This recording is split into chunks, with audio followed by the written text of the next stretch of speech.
The first time she asked me if I wanted to stay the night, my heart stopped. Her voice was soft, almost casual, but there was something under it that made my chest tighten. The storm outside shook the windows. The couch behind me was already made up, and Emma Lane stood in front of me in her living room, wearing a simple sweater and that careful little smile. "Do you want to stay here tonight?" she asked. And all I could think was, if I say yes, nothing between us will feel the same again. My name is Alex Taylor. I am 26, and I work as a software engineer at a tech firm in Portland, Oregon. Most days, my world is a screen, a pair of headphones, and a stream of bugs that never stops. The office is all gray walls and humming servers, bright lights and tired faces. The only thing that makes it feel human is Emma. Emma is my team lead. She is 30, smart, fast, and somehow still kind in a place that wears people down. She was the one who trained me when I joined 3 years ago. She never made me feel stupid for asking questions. When a build broke at midnight, she was there with a joke and a tired grin. When I forgot to eat, she dropped a granola bar on my desk without saying much. Somewhere between late-night deployments and coffee runs, she became my closest friend. That alone should have been enough. I tried to keep it that way. I told myself she was just my boss, my mentor, my safe person in a hard job.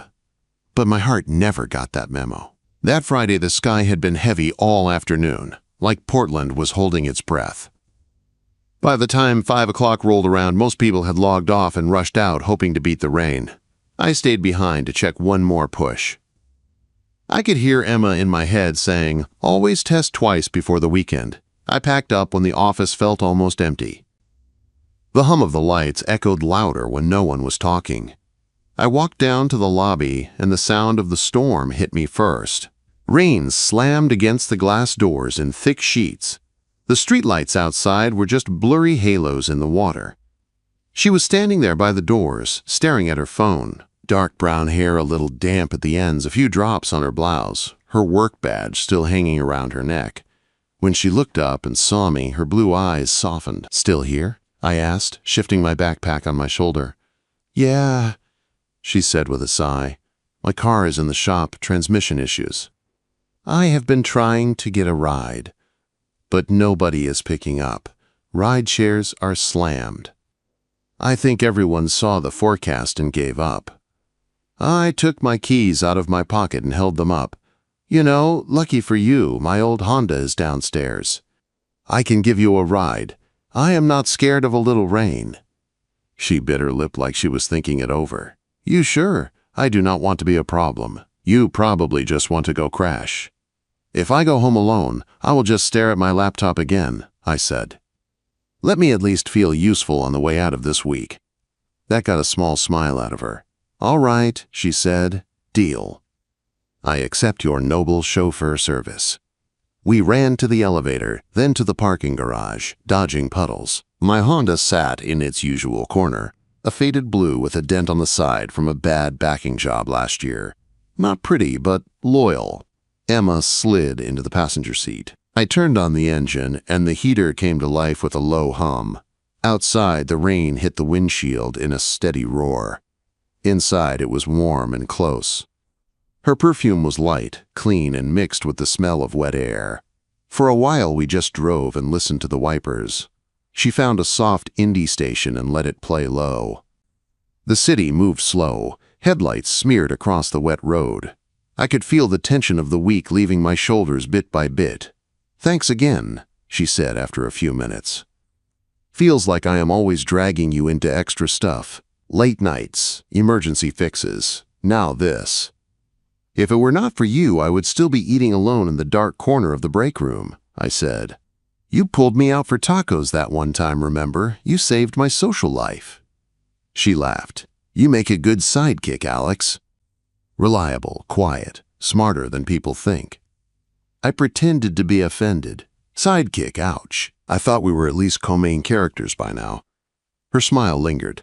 "Maybe you are," she said, and looked out at the rain again. We talked as the traffic crawled. Office stories, small memories, little things that somehow felt big in that small car. She told me about her first job interview.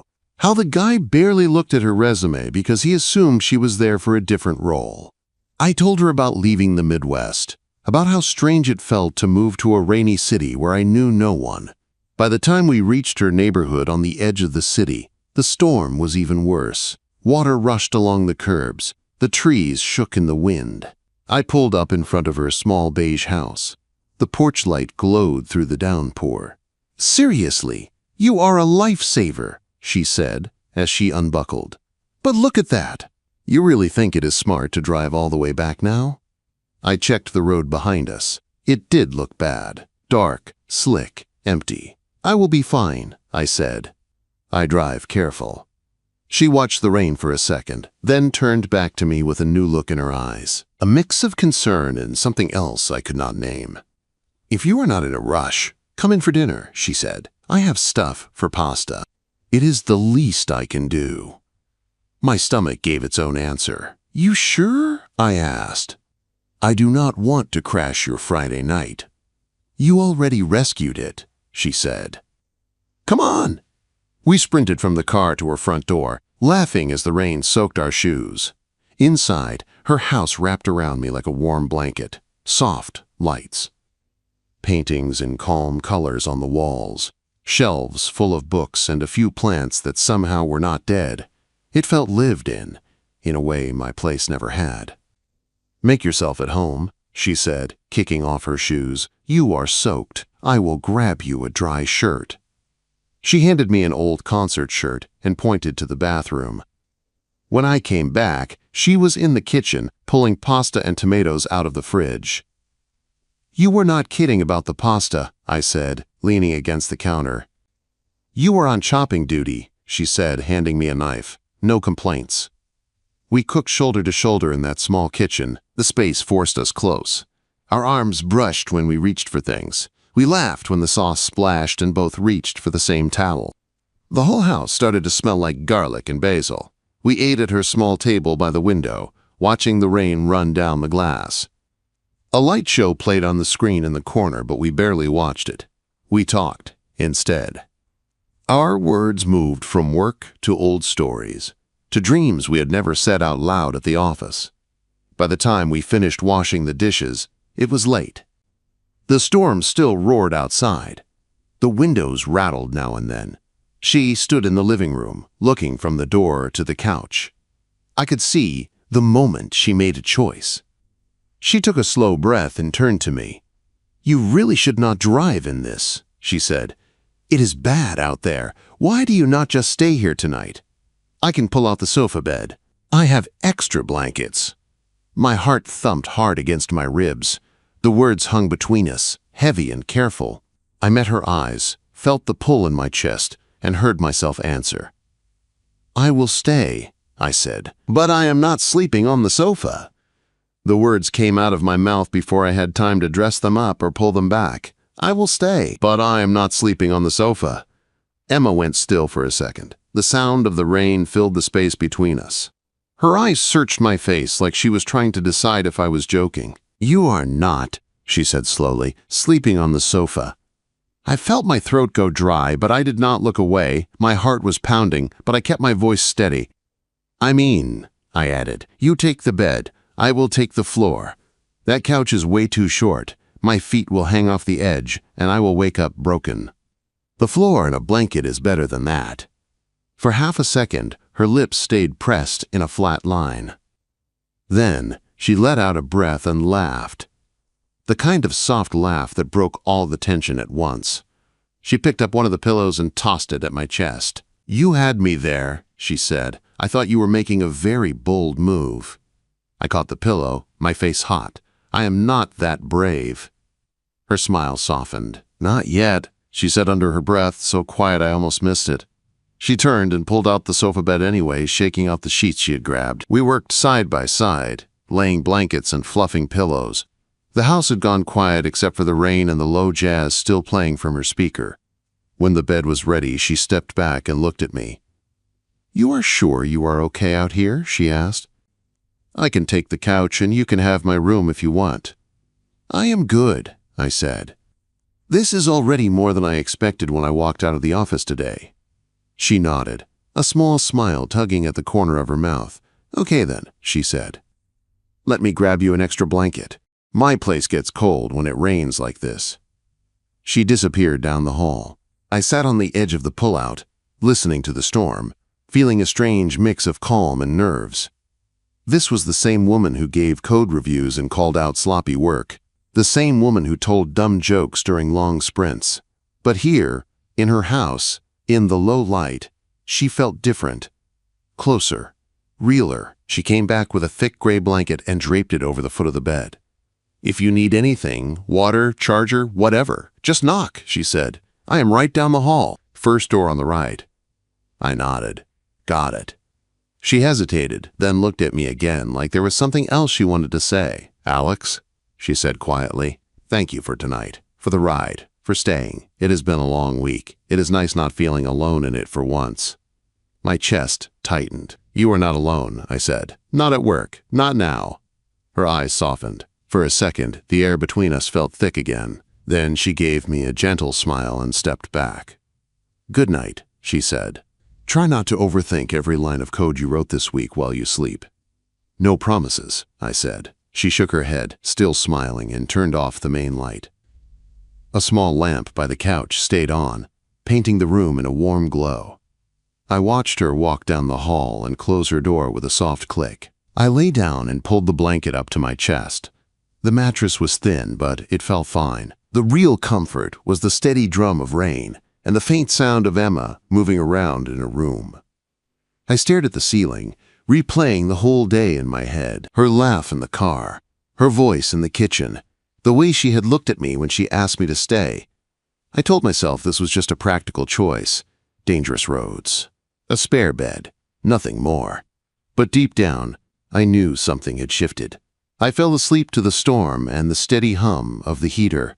When I woke up, the light in the room was soft and gray. The rain had turned into a gentle drip from the gutters outside. For a few seconds I was confused, staring at the strange ceiling, at the paintings on the wall. Then I smelled it. Toast, eggs, coffee. Something warm and bright. My stomach woke up before the rest of me. I sat up, rubbed my eyes, and pushed the blanket away. My back ached just a little, but nothing serious. The sofa bed had done its job. I folded it halfway out of habit and then gave up when it groaned loudly. "Morning," Emma called from the kitchen. "You alive out there?" "Barely," I called back, but the smell was pulling me back from the dead. I walked into the kitchen and stopped. The small table was set, scrambled eggs with herbs, toast, a small bowl of fruit, 2 glasses of orange juice, and a pot of coffee. She stood by the stove in a soft beige sweater and jeans, her hair up in a loose bun. No office badge, no blazer, no makeup. Just Emma. "How did the couch treat you?" she asked, turning to face me with a small smile. "Not too brutal, I hope." "Better than it looks," I said. "Honestly, this is the most put-together breakfast I have seen in months." She laughed and nodded toward the chair. "Sit, eat. You have a long day of staring at screens to fuel." I sat down and picked up my fork. The eggs were warm and fluffy. The toast had just the right amount of butter. It was simple, but it tasted like care. We ate and talked, slower than we ever did at the office. No rush. No timers. She told me how she had moved to Portland from Texas right after college, how she had almost gone into a different field but changed her mind at the last second. I told her more about the flat fields I had left behind, the long winters, the reason I had wanted a new start. "You make it look easy," I said at one point, taking a sip of coffee. "The job, the pressure, the meetings. Everyone leans on you like you never get tired." She looked down at her mug, turning it in her hands. "It is not easy," she said softly. "Some days I go home and just sit in my car for 10 minutes before I can walk inside. I have to be strong in that office. If I slip, someone is ready to decide I do not belong there. I learned a long time ago that if I show how heavy it feels, people stop listening and just say I am being emotional." She looked up again, and there was something raw in her eyes that I had never seen. "It helps having someone on the team who does not make it harder," she added. "You do not chase credit or throw people under the bus. You just quietly show up." I noticed that. My chest warmed in a whole new way. I get it more than you think, I said. Different reasons, same weight. I know what it feels like to act fine, so no one starts asking questions you do not want to answer. We held each other's gaze for a moment. The silence was not awkward. It felt like a bridge. After breakfast, I insisted on cleaning the dishes. She tried to argue. I ignored her and rolled up my sleeves. The faucet dripped a little, so I asked if I could check it. She pointed me to a small toolbox in the hall closet. While she dried plates, I tightened the loose piece under the sink and swapped out a flickering bulb above the stove. I even cracked open her laptop and cleared out some junk that had been slowing it down. "You are a secret handyman," she said, leaning in the doorway, arms crossed, a light look in her eyes. "If I had known that, I would have lured you over with fake leaks months ago." "Hey," I said. "It is the least I can do after getting a free bed and a 5-star breakfast." Her gaze softened again. "You are more than just a good teammate, you know," she said. "You make my life easier in ways you probably do not see." That stuck with me the whole ride to work. She grabbed her bag, we locked the door, and I drove us downtown. The rain had slowed to a light mist. The streets were shiny and bright. We were quieter than the night before, but not because anything was wrong. It felt like our words were just sitting closer to the surface now. When I pulled into the company lot, she unbuckled and looked at me. "Thank you again," she said, "for staying, for listening, for fixing half my house." "Anytime," I said. "Really?" She hesitated, then touched my arm, just for a second. "Alex," she said, "I liked having you there. It felt good." I did not trust my voice, so I just nodded. She smiled, got out, and walked toward the building.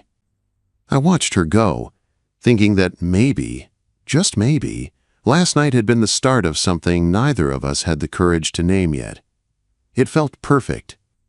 Until I walked into the office later and saw the way some people were already looking at us. By Monday morning, I was sure the strange warmth from that night would carry me through the whole week. I woke up early, had actual breakfast at home, and for once did not dread the office lights or the sound of notifications. That feeling lasted until about 10:30. It started small. I was in the break room, grabbing a coffee, when I noticed 2 people from QA at the counter. They were whispering, glancing at the door, then at me, then back at each other. "He came in with her again," one of them said under his breath. "Pretty cozy for a team lead and her favorite dev." The other one laughed softly. Must have been some code review. They did not know I could hear them. Or maybe they did not care. My hand tightened around my coffee cup. I walked out before I said something sharp. In the hallway, I checked our team's Slack. The unofficial channel, the one people used for memes and random talk, was lighting up. "Anyone else see Alex roll up with Emma this morning?" One message read. "Carpooling or something more." Another one popped up. "Bet he had a long night of bug fixing at her place." There were laughing reactions, winks, little jokes that hit like small stones. I stared at the screen, feeling my cheeks burn. This was not just harmless teasing. They were taking my one quiet, safe place and turning it into a cheap story. At first, I told myself to ignore it. People gossip. It would fade. I went back to my desk and tried to focus. Lines of code shifted in front of my eyes, but my mind was not on them. At our afternoon stand-up, the whole team gathered around the big monitor. Emma stood at the front, tablet in hand, walking us through the sprint goals. Her voice was clear and professional, but I could see a faint tightness in her jaw. When she finished giving timelines, Mark, a senior engineer who liked to hear himself talk, leaned back in his chair and let out a low whistle. "This sprint is going real smooth," he said. "Must be nice having such a strong partnership between the lead and her star player." A few people chuckled. Some just stared at their shoes. My stomach twisted. Emma's hand clenched just a bit tighter around the tablet. "Thanks, Mark," she said, her tone steady. "Our whole team worked hard on this. Any blockers on your side we should know about?" He cleared his throat and nodded, suddenly all business again. When the meeting ended, people drifted away, still sending looks in our direction. Emma stayed behind, closing windows on the screen. I walked up to her, my heart beating fast. "Hey," I said quietly, "you okay?" She let out a breath and gave a short, tired smile. "I am fine," she said. "It is just noise. I have heard worse." "It is not right," I said. "They do not know what they are talking about." "I know," she said, "but this is how it goes." A woman in charge. A guy she works well with. And suddenly it is not skill. It is rumors. This is not my first time at this rodeo. She tried to make it sound light, but I could hear the strain under it. That afternoon, things felt heavier. In the kitchen, I overheard two people from design talking. "If I was on her team, I would be mad," one said. "Hard to compete when the boss has a favorite." "Maybe that is how you get on the good projects," the other replied. My chest burned. They were not just talking about me now. They were dragging her too, turning her work into something dirty. Two guys from engineering caught me by the coffee machine later. They were grinning too wide. "So," one said, "you and Emma must be nice having the boss's ear and her driveway." The other laughed. I set my mug down hard and looked them straight in the eye. "There's nothing going on that is any of your business," I said. "If you have a problem with our work, bring it up in review. But the rest of this is not okay." Their smiles faded. One held up his hands. "Relax, man. Just joking." "Yeah," the other added. "Do not be so serious." I walked away, my pulse racing. Near the end of the day, my phone buzzed. From Emma, balcony, 2 minutes. Need air.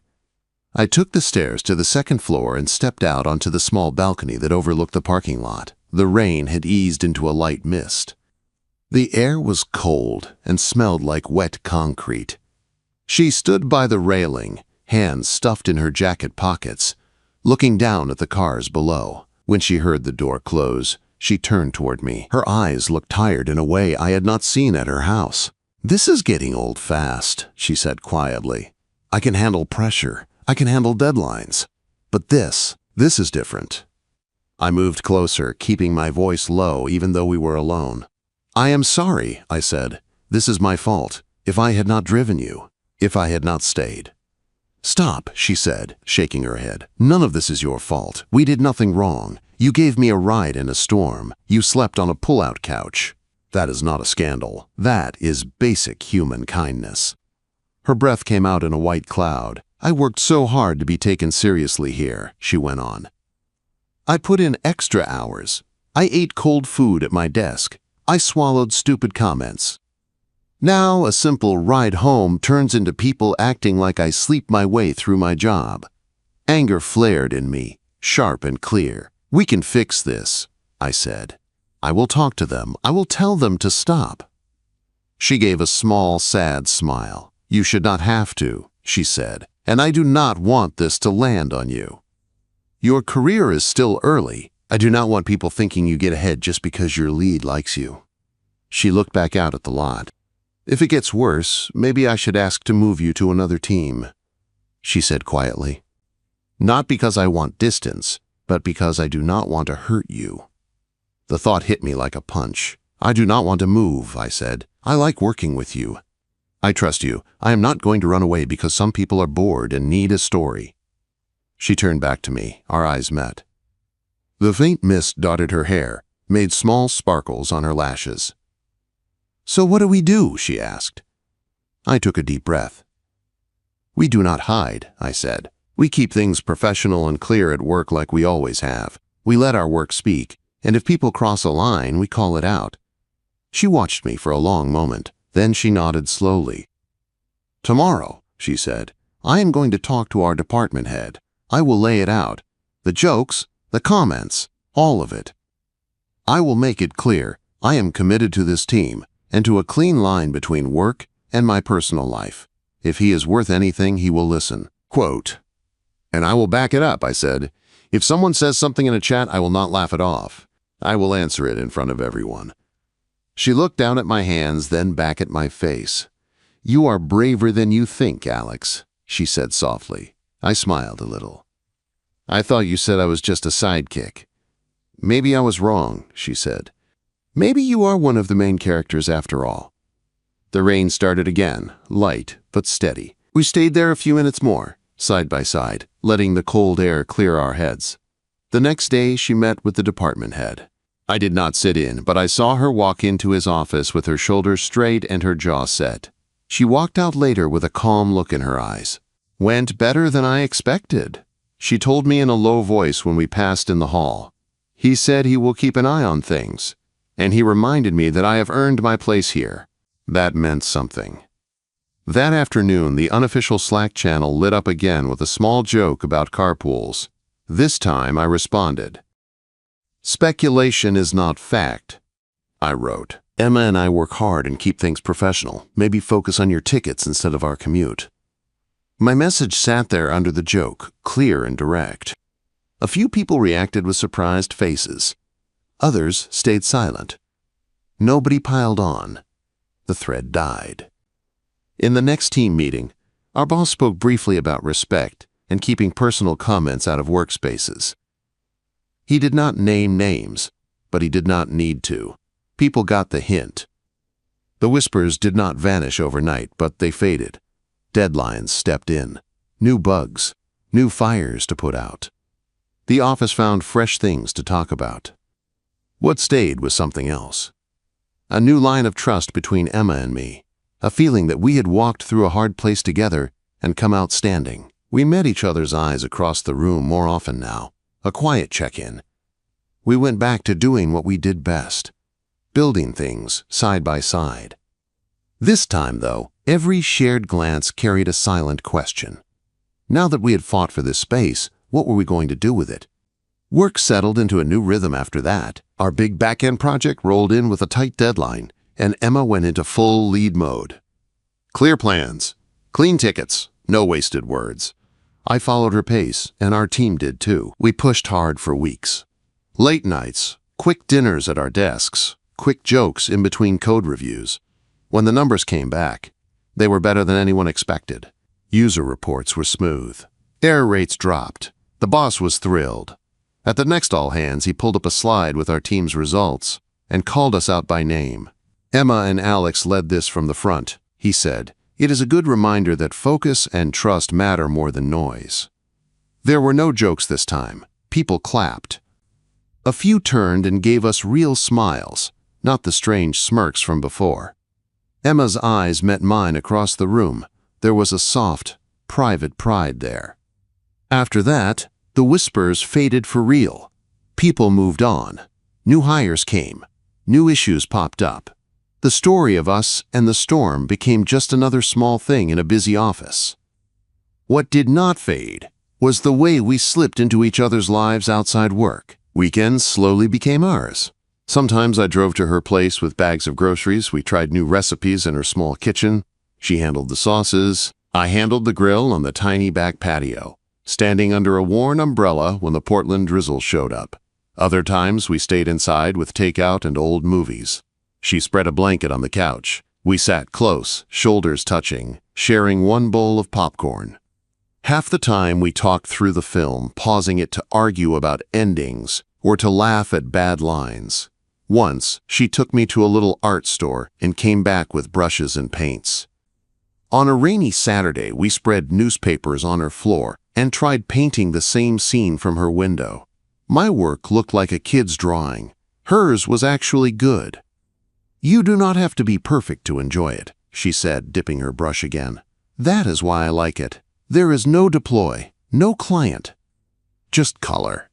In return, I helped her fix small things around the house. A drafty window, a loose cabinet door, a crooked shelf. With each repair, I felt my place there settled deeper. The rain became our backdrop. Some days it was just a soft patter. Other days it came hard, drumming on the roof while we cooked or read or sat in quiet. It always took me back to that first drive, to her standing under the office lights with damp hair and tired eyes. One Friday, a few months later, it all circled back. We had stayed late at the office for a last-minute deploy. A big client needed a feature pushed before the weekend. Of course, a weird bug showed up at the last second. We tracked it down together, side by side at her desk, shoulders almost touching as we read logs and tried fixes. When the build finally went green and the alerts went quiet, it was almost 11. The floor was empty. Most of the lights were off. Only the glow of our screens and the rain starting up again outside kept us company. "Well," she said, leaning back with a long sigh, "we did it. Again. I owe you dinner times 10 at this point." "You already paid in eggs and toast," I said. "I think we are even." We packed up and rode the elevator down. The lobby doors opened to a sheet of rain, almost worse than that first night. The street looked shiny and warped under the streetlights. Wind pushed the drops sideways. "You have got to be kidding me," I said. She looked out at the storm, then at me. "I drove today," she said. "You rode the bus, remember? I can get us both to my place. It is closer than yours in this mess." "You sure?" I asked. She raised an eyebrow. "You think I am going to let you stand out here waiting for a bus that might never show up? Come on." We ran to her car, both soaked by the time we reached it. The ride to her house was short but slow. The rain hammered the windshield. The wipers barely kept up. Inside, it felt like we were in our own small bubble again. When we pulled into her driveway, the porch light was on, shining through the rain. My heart did that small jump it always did when I saw her place now. It felt less like a stop and more like a second home. Inside, she tossed her keys on the table and kicked off her shoes. I followed, shaking water out of my hair. She flipped on the soft lamps in the living room. The paintings on her walls glowed in the warm light. The same couch waited there, the same pullout I had slept on before. She walked to the window and stared out at the rain for a moment. Then she turned back to me. Her eyes held that mix of nerves and courage I had seen on the balcony after the gossip started. "Do you want to stay here tonight?" she asked. The words were the same as that first time, but something in the way she said them was different. There was no casual tone now, no easy cover. She was not asking out of fear for the roads. She was asking something else. My chest tightened. I looked at the couch, then back at her. "I will stay," I said. My voice was calm, but I could feel my heart racing. I took a breath and added the rest. "And I am still not sleeping on the sofa." This time, I did not hide behind a joke. For a second her face stayed still, then I saw it, the way her shoulders relaxed, the way her eyes softened and warmed, the way her lips parted in a small, shaking smile. She stepped closer. "Then where are you sleeping, Alex?" she asked, her voice low but steady. "Where you are," I said, "if you want that too. I do not want to pretend anymore that this is just rides and code and storms. I care about you, not just as my lead, not just as my friend. I want this to be real." The room was quiet, except for the rain beating on the glass. She reached up and touched my cheek with her hand, thumb brushing the edge of my jaw like she was memorizing it. "I have been trying not to cross this line for a long time," she said. "I told myself it would be easier to keep you as just my smartest dev, just my calm voice in chaos. But every time you show up, every time you fix something I did not even ask about, every time you listen, it gets harder to pretend." She swallowed and laughed once, a small, shaky sound. "Yes," she said, "I want it too." My chest felt like it would burst. All the late nights, all the jokes, all the small looks across desks and screens. It all came together right there in her living room.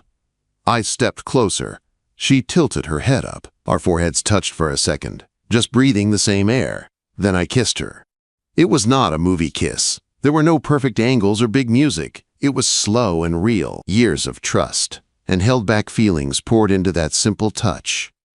When we pulled apart, her eyes were bright. She rested her head against my chest for a moment, listening to my heart pound. "So," she said softly, "no sofa." "No sofa," I said. Ever again. We did not rush anything. We moved through the rest of the night like we had moved through everything else, steady, careful, together. She handed me another soft shirt. I left my bag by the couch, the same place I had put it that first night. Only this time, when we turned off the lights and walked down the hall, we walked side by side. Later, lying in her bed with the window cracked open and the sound of rain drifting in, I stared at the ceiling and thought about how far we had come. From a late ride in a storm to quiet breakfasts, from ugly office whispers to standing up for each other, from a pull-out couch to this. I turned my head. She was already looking at me, eyes soft, hair spread out on the pillow. "Tired?" she asked. "Happy," I said. She smiled and reached for my hand under the blanket, our fingers laced together, simple and sure. Life did not suddenly become a perfect story after that. We still had bad days at work. We still had bugs that broke at the worst times. We still had rain that ruined plans. But now, when the storms hit, I did not face them alone. I had a woman who had fought to be heard, and she had a man who had learned to speak up. We had a home where the lights were warm and the couch stayed empty at night. She once asked, "Do you want to stay here tonight?" Now we both knew the answer. I was not sleeping on the sofa. I was staying with her.